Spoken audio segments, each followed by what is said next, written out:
말씀의 제목은 율법에 나타난 사랑입니다. 율법은 매우 강력해 보입니다.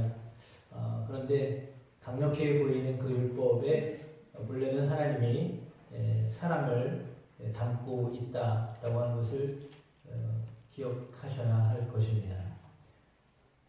법을 주는 이유는 법으로 인하여서 우리를 보호하기 위함입니다. 법을 주셨다라고 하는 것은 우리를 보호하고 우리를 지켜주기 위해서 법을 세우는 것입니다. 법을 왜 세우느냐? 우리를 지켜주기 위함입니다. 그렇다면 하나님이 우리에게 율법을 주신 것도 동일합니다. 율법을 왜 주신 거냐? 거기에 매여서 살게 하려고 하신 것이 아니라 그것을 지켜낼 때 하나님이 우리를 보호하시고 하나님이 우리를 지켜주시고 하나님이 우리를 내 삶을 인도하시기 때문입니다. 그래서 율법은 구속하는 어떤 기능이 있다기보다도 율법을 통하여서 하나님이 얼만큼 우리를 사랑하시는가에 대하여서 가르쳐주고 있습니다. 특별히 약한 사람을 돌보게 하는 것이 율법에 기록되어 있는데 오늘 본문이 바로 그런 것입니다. 약자를 보호하고 정의를 세우고 그리고 공동체 안에 사랑의 실현되기를 바라시는 하나님의 그 마음이 오늘 율법 속에 그려져 있습니다. 고대 이스라엘의 사회 법률을 담고 있는데 우리가 생소한 단어들이 있습니다. 어휘가 있어서 먼저 한번 살펴보면서 세 가지로 오늘 주시는 하나님의 말씀을 통하여서 깨닫는 또 은혜받는 시간이 되기를 축복합니다. 지난주에 우리가 십계명에 대해서 함께 나눴습니다. 십계명은 모세에게 주신 10가지 계명이다 라고 했습니다. 백성이면 하나님의 백성, 이스라엘 백성이라면 지켜야 되는 기본적인 도덕률을 가르쳐 주셨습니다.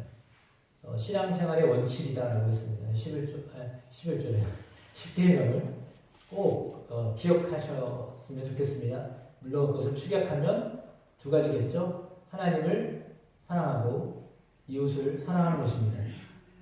계명은 사랑입니다. 예수님께서 십자가에서 하나님을 사랑하셨고 또 이웃을 사랑하신 것이 십자가에서 다 완성되었습니다. 그래서 계명은 사랑을 의미합니다. 왜 하나님과의 관계, 이웃과의 관계에 대한 법이 계명인데 그것에 대한 말씀이 십계명에 대한 이야기 중에서 오늘 본문은 종에 대한 이야기 그리고 어떤 폭행과 관련된 사건에 대한 이야기이고 소가 사람을 받았을 때 또 소가 웅덩이에 빠졌을 때 이런 어떤 것들을 통하여서 구체적으로 어떻게 해야 되는가를 우리에게 알려주고 있습니다. 1절 말씀부터 보시면 11절까지 종에 관한 율법이 나와 있습니다. 그것은 안식년과 관련되어져 있습니다. 안식년은 7년째를 안식년이라고 합니다. 그러니까 7년째 될 때는 다 해방을 한다고 그랬죠. 빚도 다 탕감하고요. 그렇게 되는 거거든요. 그러니까 어려우니까 사실은 종으로 팔려가는 거잖아요. 어려워서 종으로 팔려갔는데 7년째는 원상 회복을 해줘야 합니다. 그것이 하나님이 주셨던 안식년에 대한 원리입니다. 원칙입니다. 아무리 힘들고 어려워도 다시 회복시켜 주어야 된다라고 하는 것이 성경이 우리에게 들려주고 있는 하나님의 배려입니다. 약한 자죠. 왜냐하면 종은 약한 자입니다. 주인하고 종하고 분쟁이 난다면 예를 들어서 지금처럼 노사의 관계가 생긴다면 실은 누구 편을 들어줘야 되냐면 일하는 노동자 편을 들어줘야 됩니다. 왜냐하면 그들이 약자이기 때문에. 그래서 약자 편에 들어야 된다라고 하는 것인데 오늘 본문에 보면 그렇게 종이 되는 것이 두 가지가 있습니다. 첫 번째는 대물림하는 종이 있습니다. 부모가 종이면 자녀도 자동적으로 종이 됩니다. 그러니까 자기 어떤 선택권이 없습니다. 그러니까 부모님들이 종으로 살았으면 자녀도 종으로 살아야 됩니다.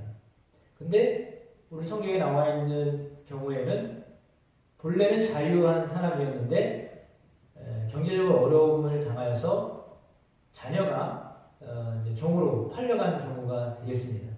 그러면 6년은 가서 수고하고 애써서 빚을 갚더라도 7년째는 도로 보내야 되는 것이 원칙입니다.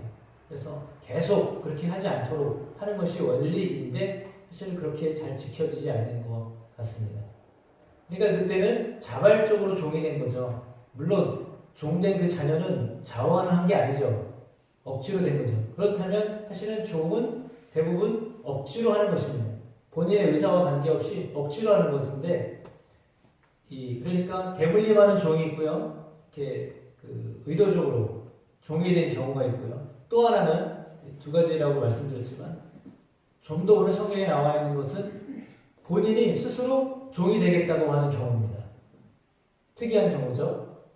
7년째 자유하라고 했는데 안 가겠다고 하는 겁니다. 나는 주인과 함께 살겠습니다. 그리고 더군다나 주인이 결혼하게 하고 이렇게 됐기 때문에 그러면 그 처자식을 먹이고 내가 주인에게 충성하겠습니다. 내가 죽을 때까지 종으로 살겠습니다. 라고 하는 종은 살 수 있게 했습니다.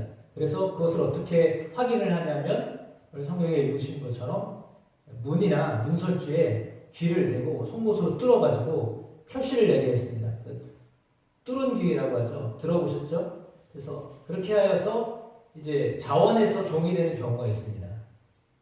그러니까 억지로 되는 종도 있지만 자원하에서 자기가 본인이 스스로 종이 되겠다라고 하는 경우도 있는데, 어떤 그런 종들에게도 그 종들이 어떻게 해야 되는가? 그 종들을 그냥 함부로 대해서는 안 된다라고 하는 것이죠.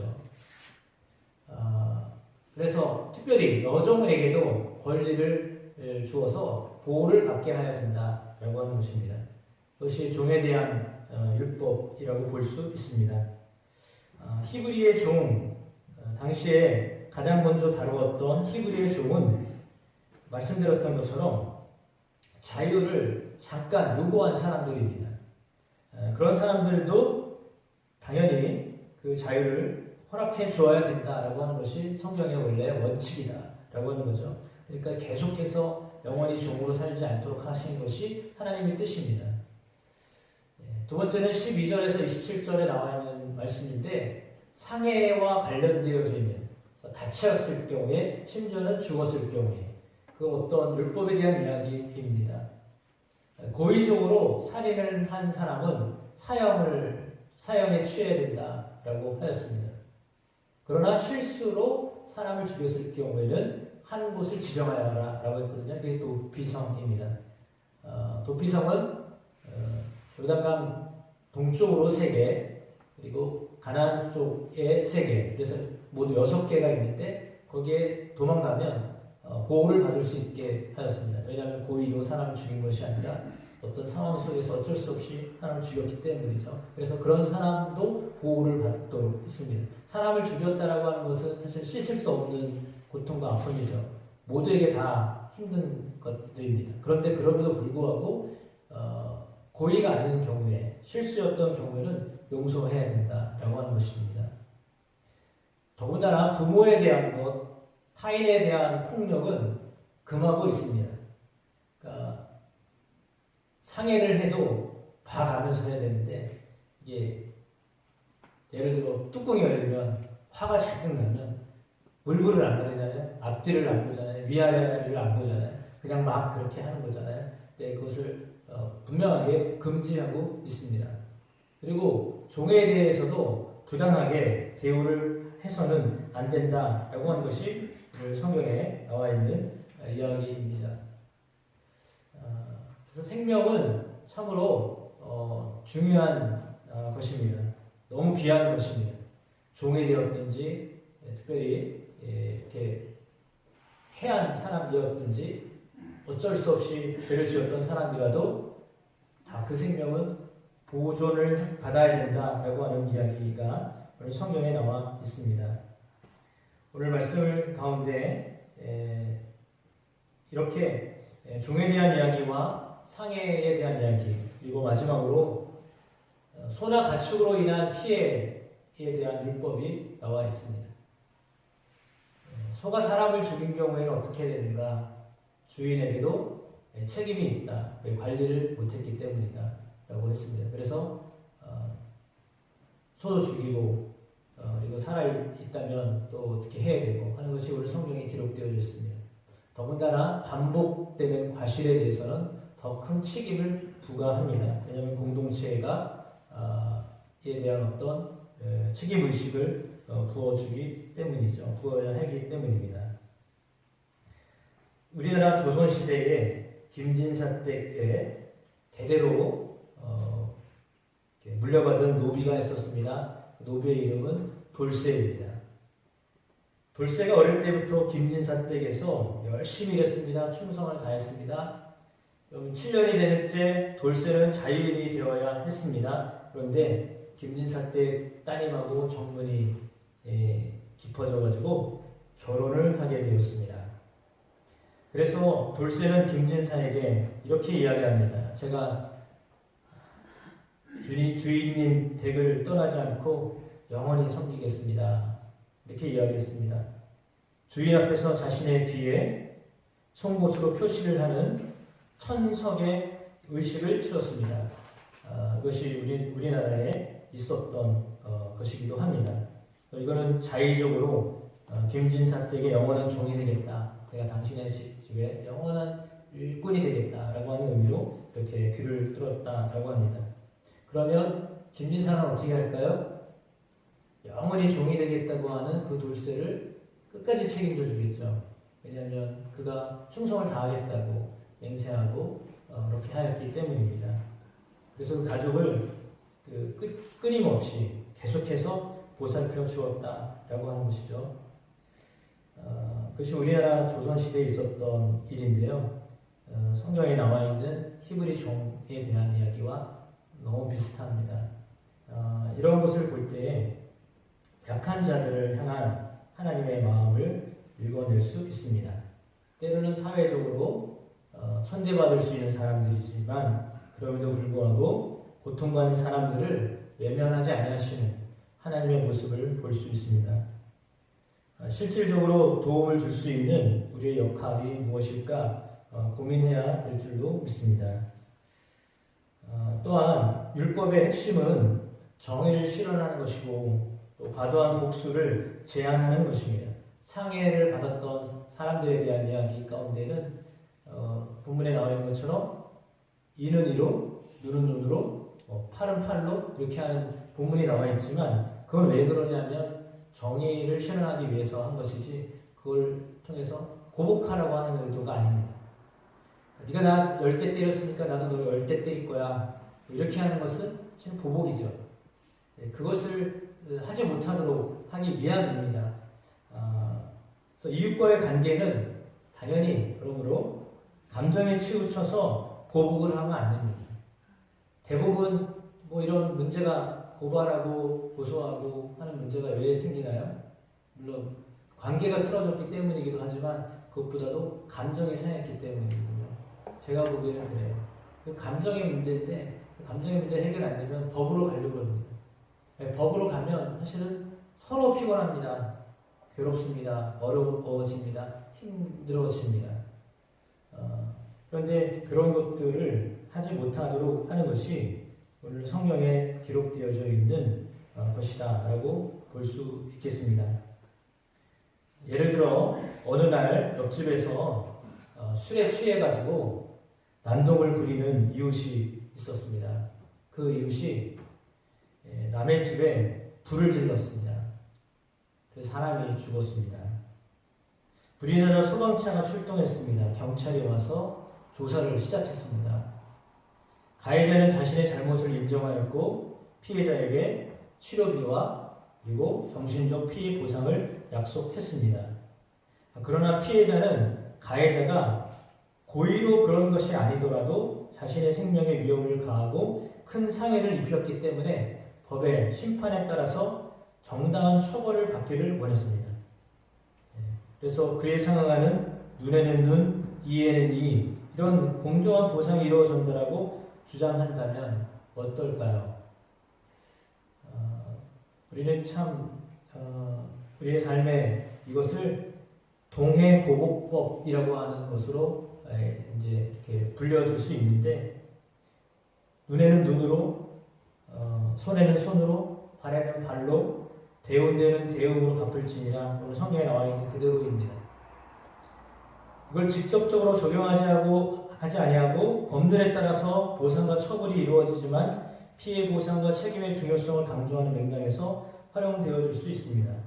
우리의 공동체 가운데 때로는 개인의 자유라고 하는 것이 있지만 타인에게 피해를 주어서는 안 됩니다. 내가 뭔가를 할 수 있지만 내가 자유로운 것 때문에 사람들에게 피해를 준다면 그것은 하나님이 원하시는 것이 아니기 때문입니다. 그래서 자기의 책임을 져가면서 해야 됩니다. 내가 아무리 자유가 있어도 다른 사람들에게 피해를 주어서는 안 됩니다. 내가 모든 걸 다 할 수 있지만 그러나 다른 사람들이 피해를 받는다라고 하면 그건 절제해야 되고 제한해야 되는 것이죠. 성경은 그것을 우리에게 말씀해 주고 있습니다. 불의를 보고 침묵하지 않고 공정한 사회를 만들기 위해서 적극적으로 하나님의 정의를 사랑으로 실천해낼 수 있는 저와 여러분의 삶이 되어주시기를 축복합니다. 오늘 소나 가축 때문에 생겨났던 피해에 대한 율법이 마지막에 이렇게 나와 있었습니다. 이것을 소유물의 책임이라고 하는데, 소나 다른 가축으로 인해서 타인에게 피해를 입혔을 때 발생하는 책임에 대한 규정을 다룹니다. 만약에 소가 사람을 맞을 위험이 있는데도 주인이 잘 관리하지 않았다. 그렇다면 소뿐만 아니라 주인에게도 책임이 있습니다. 단순히 재산 피해를 넘어서 사람의 생명 안전에 대한 주인의 엄정한 책임을 묻는 거죠. 그래서 개인의 소유물이 타인에게 미치는 영향에 대한 책임감을 강조하고 있습니다. 우리가 가지고 있는 재물, 우리의 능력, 우리의 영향력이 타인에게 해를 끼치지 않도록 해야 합니다. 그러니까 본인이 가지고 있는 그 능력 때문에 사람들에게 피해를 주게 되면 그것은 하나님이 원하시는 것이 아닙니다. 물질적인 어떤 피해를 보상한다는 하는 의미로 하더라도 이웃과의 어떤 관계에 있어서 잘 고려해야 될 필요가 있는데, 왜냐하면 전체가 공동체이기 때문입니다. 그러니까 공동체가 흔들리지 않는 범위 내에서 모든 것들이 진행되어진다라고 하는 것이 성경의 주된 정신이다라고 볼 수 있겠습니다. 그래서 무한한 복수를 막고 피해자가 정당한 보상을 받아서 마음의 평화를 얻고 관계를 회복할 수 있는 기반을 마련해야 될 줄로 믿습니다. 한 시골 마을에 성질이 고약한 황소 한 마리가 있었는데, 이 황소가 종종 밭에 들어갑니다. 곡식을 망치거나 사람을 놀라게 하곤 했습니다. 마을 사람들이 주인에게 황소를 단단히 메우더라고 경고를 했습니다. 여러 차례 경고를 했습니다. 그런데 주인은 대수롭지 않게 여겼습니다.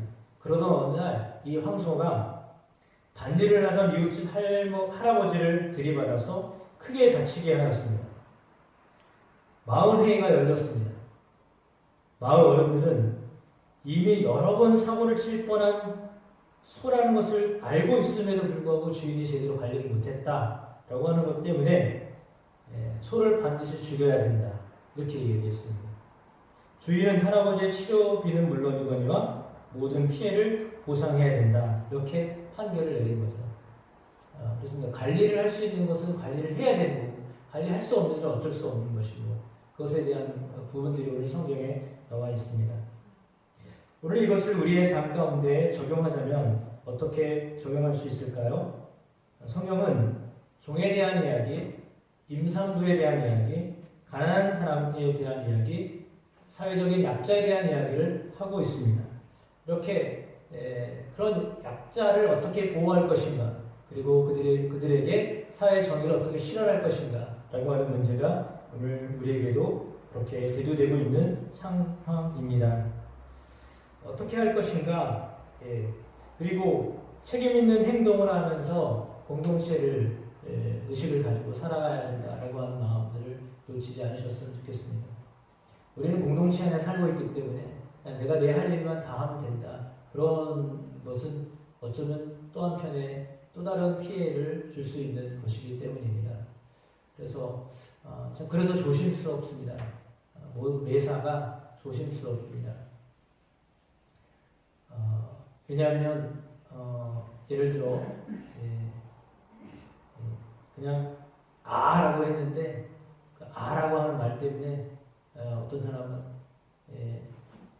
그 말이 이렇게 나 때문에 저렇게 아프다고 하는 건가 이렇게 받아들일 수도 있고 아라고 했는데 어떤 사람은 그것 때문에 뭐 야라고 불렀나 왜 그런 거야 이렇게 할 수도 있고 참 조심스럽습니다. 때로는 조심스럽습니다. 우리가 하는 말이 우리가 하는 행동이 상대방이 어떻게 받아들이냐에 따라서 다른데 상대방이 받아들이는 것은 내가 조절할 수 있는 부분이 아니잖아요.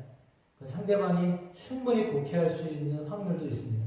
내가 의도하지 않았는데 상대방은 내가 하는 말과 행동 때문에 상처를 받을 수도 있습니다. 그러니까 전혀 의도하지 않았는데 받는 사람이 그렇게 받으면 그렇게 되는 거잖아요. 그래서 사실은 참 이렇게 공동체 생활을 한다는 것이 쉬운 일은 아닙니다.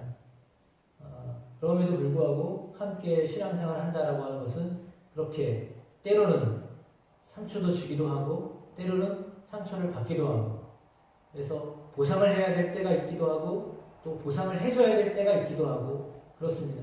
그러니까 의도하지 않게 벌어지는 일들이 생겨나기 때문에 그런 거죠. 나는 전혀 의도하지 않는데 받는 사람이 그렇게 오해하고 받아들이면 그렇게 되어지는 거잖아요. 그래서 참 이게 관계를 맺고 산다는 것이 결코 정말 그렇게 쉬운 일은 아닌 것 같습니다. 함께 산다는 것이 쉬운 일은 아닌데 그럼에도 불구하고 함께 살아야 되는 것이 우리가 사는 세상이기 때문에 그 관계 속에서 조금만 더 배려하면 그래서 우리가 받아들일 때도 역시 마찬가지고요. 어떤 이야기를 하거나 말을 하거나 또 어떤 행동을 할 때도 역시 마찬가지입니다. 한 번만 더 생각해서 한 번만 더 고려해서 이렇게 말했을 때 또 이런 행동을 했을 때 그들은 어떻게 받아들일까라고 하는 것을 숙고한 다음에 그런 행동들을 해야 될 거라고 여겨집니다. 왜냐하면 모두가 다 하나님이 우리에게 주신 아주 존귀한 사람들이기 때문입니다. 그러니까 모든 사람들은 다 귀하기 때문입니다. 그래서 우리가 하는 행동과 말로 인하여서 사람들에게 어떤 결과를 초래하게 될 것입니다. 그러나 가장 중요한 것이 있습니다. 그것은 예수님이 우리에게 좋은 관계를 회복하며 살기를 원하십니다. 라고 하는 궁극적인 목적은 분명한 사실입니다. 그러니까 그 관계 회복을 위해서 어떻게 노력할 것인가 라고 하는 것은 제일 중요한 것입니다. 이웃과의 관계에서도 그렇습니다. 가정 안에서의 관계도 그렇습니다. 교회 안에서의 관계도 역시 마찬가지입니다. 관계를 어떻게 회복할 것인가에 초점을 맞추고 그것에 의하여서 감당해내는 책임감이 있는 그래서 약자는 배려하고 내게 주어져 있는 책임은 잘 감당하고 그리고 화해하고 하는 곳에 우리의 마음을 두고 살아가는 것은 매우 중요하다라고 볼 수 있습니다. 마지막으로 오늘 말씀의 앞에 서두에도 드렸던 것처럼 뚫린 길에 대한 이야기가 잠깐 나와 있습니다. 그것은 자발적인 헌신을 말합니다. 내가 영원히 섬기겠다라고 하는 것을 의미합니다. 이 일은 듣겠다라고 하는 거거든요. 귀를 뚫는다는 것은요. 듣겠다라고 하는 의미입니다. 나는 영원히 당신의 이야기를 듣겠습니다. 라고 하는 뜻입니다. 주인이 종의 귀를 뚫어버리면 그 종은 주인의 말을 끝까지 듣겠다라고 하는 뜻입니다. 끝까지 내가 듣겠습니다. 라고 하는 의미이거든요. 우리 예수님도 역시 마찬가지로 우리를 위하여 그런 결단을 하셨던 분입니다. 예수님도 마치 종처럼 이렇게 스스로 하나님 아버지의 뜻에 당신을 맞추셨습니다. 그리고 끝까지 내가 아버지의 뜻에 의해서 살겠습니다. 라고 하는 의지를 보이셨죠. 그래서 예수님이 하나님의 아들이심에도 불구하고 마치 종처럼 그렇게 십자가를 지셨습니다. 우리가 알고 있는 것처럼 겟세마네 동산에서 나의 원대로 마시고 아버지의 원대로 되기를 원합니다. 라고 하는 기도를 들으셨고 그리고 십자가를 인해 지셨습니다. 그리고 실제로 죽음을 당하셨습니다. 그 일을 통하여 영원한 하나님의 종으로 살겠다라고 말씀하셨지만 하나님은 그를 종으로 받아들이신 것이 아니라 당신의 아들로 다시 받아주셨습니다. 그래서 하나님의 영광을 나는 자가 되게 하셨습니다. 뚫린 뒤 그것은 주인에게 소속된 것을 말합니다. 우리가 누군가의 이야기를 듣는다라고 하는 것은 그에게 소속된다라고 하는 말과 같습니다. 내가 누군가의 이야기를 듣는다, 내가 누군가에게 귀를 기울인다라고 하는 것은 그에게 속한다라고 하는 의미. 반대로 말하면 나는 당신의 이야기를 안 듣겠습니다. 라고 하는 말은 뭐냐면 당신이 내 말을 들어야 됩니다. 라고 하는 의미잖아요. 둘 중에 하나겠죠? 당신이 내 말을 듣든지 내가 당신의 말을 듣든지 둘 중에 하나가 돼야 관계가 맺어지는 거지. 그렇지 않으면 전혀 이렇게 관계를 맺을 수 없잖아요. 그러니까 누군가의 이야기를 들어야 됩니다. 누군가에게 속해야 됩니다. 그런데 어떻게 해야 될 것인가? 그것은 오늘 예수님처럼 스스로 하나님께 내가 속하겠습니다. 내가 아버지에게 속하겠습니다. 라고 하는 의도로 하나님께로 가셨던 것처럼 오늘 우리의 삶에도 그렇게 뚫린 길을 한 종처럼 하나님께 소속되어져서 하나님이 우리를 책임져 주시는 삶을 살게 되실 줄로 믿습니다.